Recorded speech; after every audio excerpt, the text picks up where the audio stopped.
Later this year, John Thune will mark 20 years since being elected into the U.S. Senate.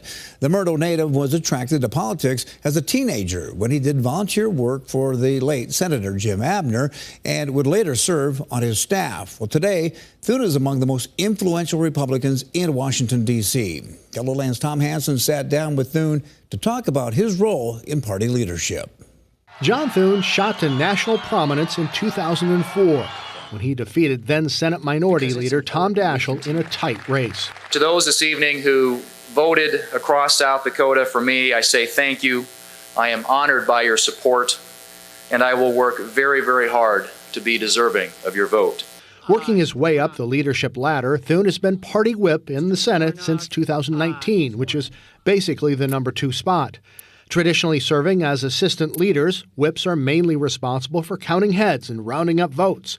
According to the U.S. Senate website, whip is an old fox hunting term. Well, the whip job is an interesting job. People think you just whip people into shape, and I wish it was that easy. You do a lot of listening, and it's a lot about relationships. You have to understand, where the members on your side are. Ultimately, in the end, it's trying to help your team succeed.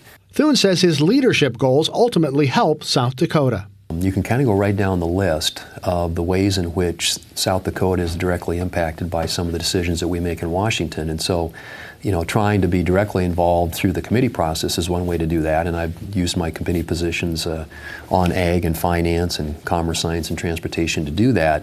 But it's also at sort of an added level when you're making decisions at the leadership level about what bills are, going to come to the floor.